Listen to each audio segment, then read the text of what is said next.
NFI TV ఛానల్కు స్వాగతం. నేటి ముఖ్య వార్త, డిఎం అండ్ హెచ్ఓ నిర్లక్ష్య వైఖరిపై గౌని ప్రతాప్ రెడ్డి ఫైర్ అయ్యారు. డిఎం అండ్ హెచ్ఓకు వారం టైం ఇస్తున్నామని, నకిలీ డాక్టర్లపై చర్యలు తీసుకోకపోతే తాను కేసు నమోదు చేయించడానికి సిద్ధంగా ఉన్నానని ఆయన పేర్కొనడం జరిగింది.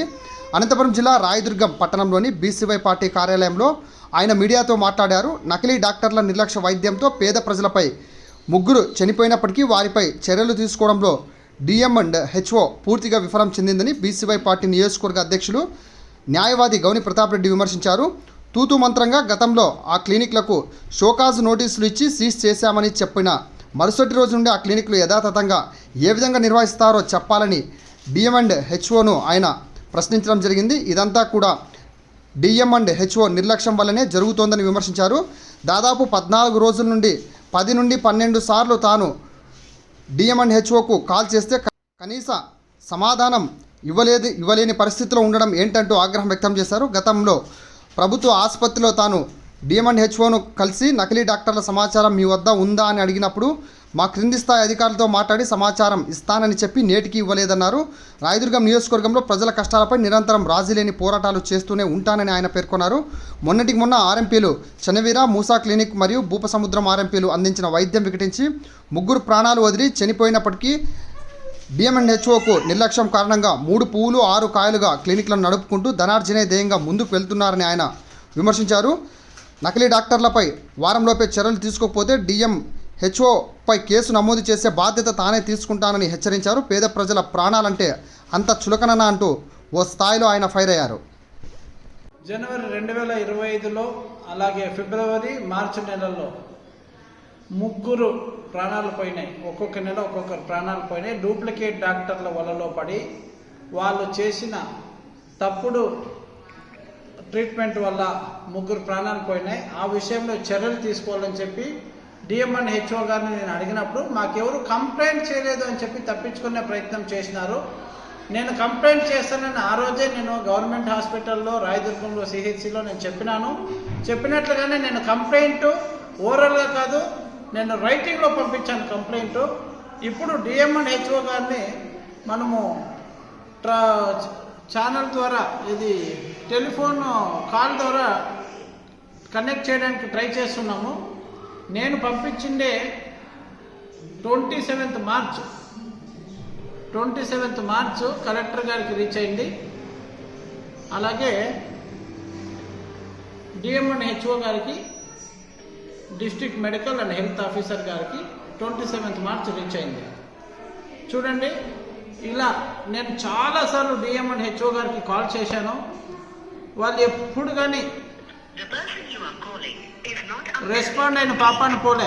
నేను రింగ్ చేసేటప్పుడు నాకు కన్ఫర్మ్ వాళ్ళు తీరు అని. అయినా మీకు చూపించడానికి ఇంకోసం ఇంతకుముందు ఒకసారి వాళ్ళు ఫోన్ రిసీవ్ చేసినారు. రిసీవ్ చేసి ఏం చెప్పినారంటే, ఇంపార్టెంట్ కాల్ ఏమో రిసీవ్ చేసి, సార్ ఈ విషయమా, సర్లే నేను మళ్ళీ మాట్లాడతాను, నేను కాన్ఫరెన్స్ కాల్లో ఉన్నాను, నేను జూమ్ వీడియో కాల్లో ఉన్నానని పెట్టేశారు. అంటే రాయదుర్గం ప్రజలు ప్రాణాలు పోతున్నా దాటిపైన చర్యలు తీసుకోవాలి, డూప్లికేట్ డాక్టర్ల పైన అనే విషయం మీకు ఇంపార్టెంట్ కాదా? డిఎం అండ్ హెచ్ఓ గారిని నేను ప్రశ్నిస్తున్నాను. దయచేసి మీకు చేతనైతే మీరు చేయండి, లేకపోతే మీ పని మీరు విడిచిపెట్టండి అని చెప్పి నేను మీకు సలహా ఇస్తున్నాను. ఎందుకంటే రాయదుర్గంకి వచ్చినప్పుడు మీరు ఏమన్నారు, నేను డిస్ట్రిక్ట్ మొత్తానికి ఆఫీసర్ నండి అన్నారు. అంటే డిస్ట్రిక్ట్ మొత్తం తిరిగి డిస్ట్రిక్ట్ మొత్తం మీరు మెయింటైన్ చేసే పొజిషన్లో లేకపోతే ఆ పదవిలో మీరు ఎందుకున్నారని నేను మిమ్మల్ని ప్రశ్నిస్తున్నాను. ఇది టూ బ్యాడ్, టూ మచ్. మేము కూడా, మా ఓపిక కూడా చాలా విలువైనది. మా ఓపిక దాటి పోయే పొజిషన్లోన మీరు మమ్మల్ని తీసుకుపోతున్నారు. ఇది ఏమాత్రం హర్షించదగిన విషయం కాదని గుర్తించుకోవాలని చెప్పి నేను మీకు చెప్తున్నాను. ఆ విషయాన్ని మీరు అస్సలు చేసుకోవట్లేదు.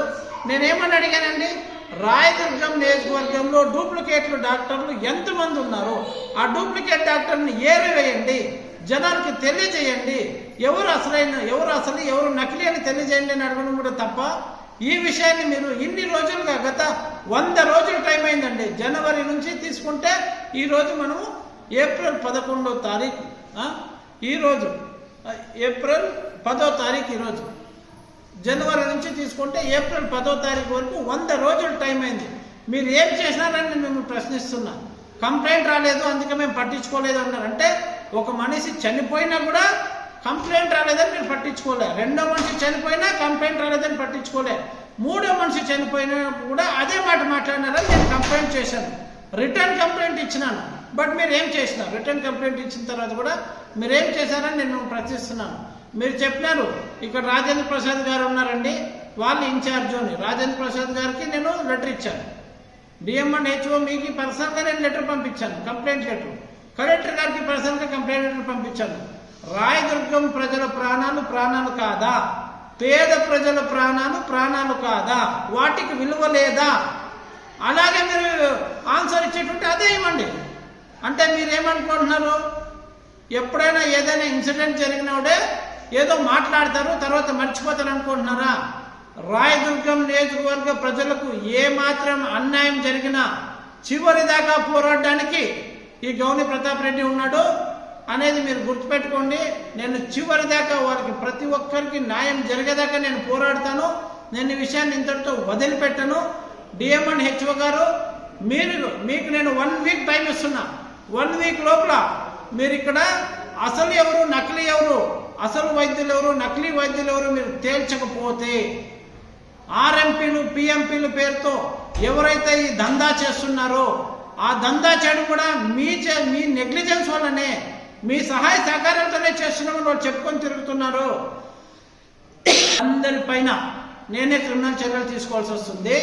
అలాగే మీ విధిలో మీరు చూపిస్తున్న నిర్లక్ష్యం మీద కూడా నేనే కేసు వేయాల్సి వస్తుందని కూడా మిమ్మల్ని హెచ్చరిస్తున్నాను డిఎం అండ్ హెచ్ఓ గారు.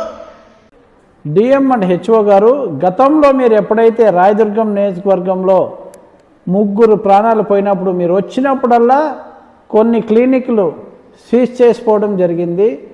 మీరు వెళ్ళిన వెంటనే ఆ క్లినిక్లు ఓపెన్ చేయడము జరిగింది. ఇప్పుడు ఏమైతే మీరు మూసా క్లినిక్ క్లోజ్ చేసిపోయారో అక్కడ ఇప్పటికీ అవే కార్యకలాపాలు జరుగుతున్నాయి. నకిలీ డాక్టర్లు ఇప్పటికీ వైద్యం చేస్తూనే ఉన్నారు. అలాగే చెన్నవీర క్లినిక్ కూడా అదే విధంగా జరుగుతూ ఉంది. అలాగే జనవరిలో మీరు ఏమైతే గుమ్మగట్ట మండలంలో ఒక క్లినిక్ సీజ్ చేసిపోయారో అది కూడా ఓపెన్ చేసి నడుస్తూ ఉంది. మీరు నాకు సిహెచ్సిలో రాయదుర్గంలో కలిసినప్పుడు మీరు ఏం చెప్పినారు? నేను షోకాజ్ నోటీసులు ఇచ్చినానండి అన్నారు. ఆ షోకాజ్ నోటీసులకి వాళ్ళు ఇచ్చిన రిప్లై ఏమని మీరు ఇంతవరకు మాకు చెప్పలేదు. మీరు ఎందుకు వాళ్ళ మీద చర్యలు తీసుకోవట్లేదు? అసలు డాక్టర్లు ఎవరు నకిలీ డాక్టర్లు ఎవరో తెలియక ప్రజలు తికమక పడుతున్నారనే విషయాన్ని మీరు గుర్తెరగాలి. మీరు ఒక్కొక్క రోజు లేట్ చేసినట్లల్లా ఇక్కడ పేద ప్రజల ప్రాణాలు గాల్లో కలిసిపోతున్నాయి.